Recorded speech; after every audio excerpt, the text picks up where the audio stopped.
peut s'agir d'un problème de colère, de peur quasi pathologique de la vie ou de la mort, une haine de l'autre, qu'elle soit primaire ou intellectualisée sous la forme de dogmes politiques, extrémistes ou religieux. Ces cristallisations peuvent vous fermer les portes des expériences de sortie hors du corps contrôlées. Bonjour les voyageuses et les voyageurs. Ne faites pas attention à ma voix de baryton, je suis quelque peu malade, mais rien de grave. Est-ce que j'ai le bon profil pour faire des sorties hors du corps? Est-ce qu'il y a même un profil? Ce sont des questions légitimes qu'on peut se poser, et notamment les analytiques, qui chercheront toujours à avoir une raison rationnelle à leur difficulté à produire l'expérience de sortie hors du corps.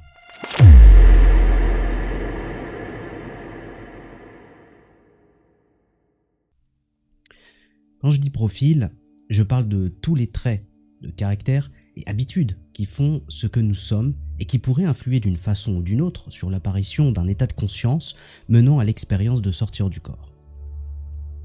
Pour Sylvan Muldoon, par exemple, les personnalités de type nerveuse étaient avantagées parce qu'ils pouvaient utiliser la frustration et le désir pour mettre en place des techniques de stress du corps de voyage. Akena propose non pas des profils, mais des clés, comme d'accepter qu'on a des choses à apprendre, avoir de la motivation et un lifestyle, si je peux le nommer ainsi, qui permet à la sortie du corps de se déployer. Mark O'Byrne, quant à lui, parle de lois fondamentales que tous les humains pourraient mettre en place pour vivre l'expérience. Le besoin d'une stase physique, qui consiste à ralentir l'activité du corps physique jusqu'au seuil minimal, tout en gardant sa lucidité, c'est le second critère, et on a ainsi le binôme que l'on retrouve dans l'acronyme Body Asleep, Mind Awake.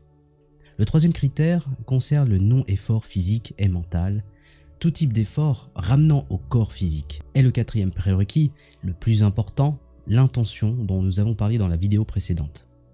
À partir de ces prérequis, on peut tout de même déduire plusieurs choses quant au profil idéal d'aspirant voyageur hors du corps. Il doit être capable de se relaxer profondément, d'avoir une discipline suffisante pour continuer sans se décourager à chercher l'expérience. C'est d'ailleurs pour cette raison que les profils de type sportif sont avantagés pour la discipline. Néanmoins, il doit pouvoir lâcher prise et chercher à atteindre un résultat sans le vouloir. Tel est le paradoxe. L'apprenant qui sait faire taire l'analyse du mental est lui aussi privilégié. Me concernant, je pense qu'il existe plusieurs profils, pouvant facilement voyager hors du corps, mais que le grand souci que nous avons se situe dans l'impossibilité ou la non prise en compte de ces profils pour adapter l'apprentissage. Pour moi, c'était le plus gros challenge car je souhaite lors de mes ateliers sortis hors du corps proposer quelque chose qui s'adapte aux différents types de profils et non le contraire. Vous l'avez deviné, je ne pense pas qu'il existe un seul et unique moule et qu'il faut forcer les gens à se formater psychiquement à une méthode qui des fois est très personnelle. Par contre, lors de certaines études psychologiques et même ceux concernant les sorties hors du corps, un questionnaire vise à définir les traits de personnalité pour ensuite, en aval, voir s'il y a des corrélations entre le résultat et la personnalité de la personne testée. Néanmoins, vous le devinez certainement, il y a des critiques quant à l'utilisation de ces questionnaires qui posent la question de la fiabilité. Mais comme l'indique le manuel clinique des expériences extraordinaires, supervisé par Paul Bernstein et Stéphane Alix, que ce soit l'âge, le statut social, l'éducation, la religion et même les connaissances préalables du phénomène de sortir du corps, rien ne semble venir définir un profil en nous basant sur les critères que j'ai mentionnés. Ça veut dire quoi? Ça veut dire que vous pouvez très bien ne pas connaître le cordon d'argent, la projection hors du corps, le corps astral, comment il est fait, notamment peut-être certaines nuances de la sortie hors du corps, et quand même vivre une sortie hors du corps avec tout ça. C'est ça qui fait un petit peu la richesse de la sortie hors du corps, c'est qu'on va des fois avoir des personnes qui ont zéro connaissance et qui vont commencer à nous raconter en détail leur expérience, et ces petits détails qui ne peuvent pas s'inventer quelquefois, vous les retrouvez vous-même dans vos propres expériences. Cela indique une chose qui est très intéressante, que la sortie hors du corps est universelle, et que c'est pour cette raison qu'on peut la considérer comme une expérience de conscience naturelle. Aussi, il faut faire la différence entre deux types de personnes quand même. Vous aurez des personnes qui feront un ou deux voyages de façon complètement accidentelle.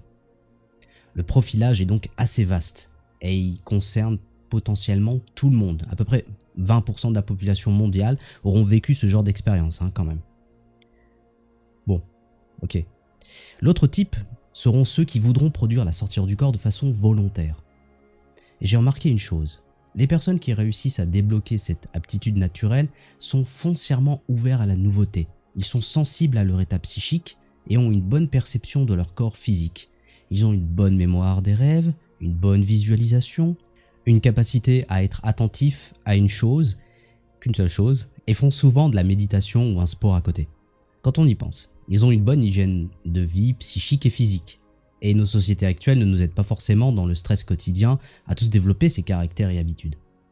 Mais de l'autre côté, les profils contenant un ou plusieurs de ces cas énoncés auront des difficultés à produire l'expérience. Par exemple, les personnes, notamment avec des cristallisations mentales négatives. Il peut s'agir d'un problème de colère, de peur quasi pathologique de la vie ou de la mort, une haine de l'autre, qu'elle soit primaire ou intellectualisée sous la forme de dogmes politiques, extrémistes ou religieux. Ces cristallisations peuvent vous fermer les portes des expériences de sortie hors du corps contrôlées, car paradoxalement, elles vous demandent de lâcher le contrôle sur toutes ces pensées, analyses et haine, colère, peur. Dans un sens, c'est tant mieux. On ne souhaite pas voir des humains agiter des pancartes astro avec écrit dessus « No aliens in Kingdom of France ». Et même si on se trompe et que certains arrivent à passer le filtre, il restera que l'environnement subtil, psychique, s'adapte avec votre niveau de conscience. Donc, c'est pas grave. Cependant, ces cristallisations, je pense qu'on peut s'en soigner. On a tous vécu des périodes, et moi y compris, avec ce type de rumination, de frustration, de colère orientée vers une personne ou un groupe de personnes. Mais ce sont des réflexes de survie animale, qui peuvent s'exprimer autrement sans condamner tout un groupe humain. Comme on le dit, on ne vient pas au monde en tant que saint. On peut le devenir et aimer l'humanité, prendre conscience de sa richesse, et ça reste une caractéristique d'ailleurs qu'on partage entre voyageurs réguliers. C'est en tout cas mon observation pour ce que ça vaut. Si vous deviez retenir qu'une chose, hormis les cristallisations préjudiciables pour n'importe quelle pratique spirituelle, il n'y a pas de bon ou mauvais profil.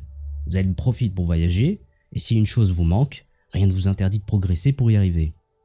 La sortie hors du corps a ce petit côté initiatique qui fait que le chemin est tout aussi important que la destination. Ce sera tout pour moi. N'oubliez pas de retrouver Aresh en vocal demain après-midi pour ceux qui seront libres ou qui pourront écouter pendant le travail. Il s'agit d'un petit rendez-vous hebdomadaire où on parle de sortir du corps avec des questions-réponses. Concernant les ateliers sortir du corps que j'organise, vu que c'est la rentrée, je vous propose une réduction valable 7 jours. Ça, c'est le petit côté commercial. Cela ne mange pas de pain et il reste quelques places disponibles, alors profitez-en. C'est le voyageur de la conscience Borvo. À très vite, merci de m'avoir écouté.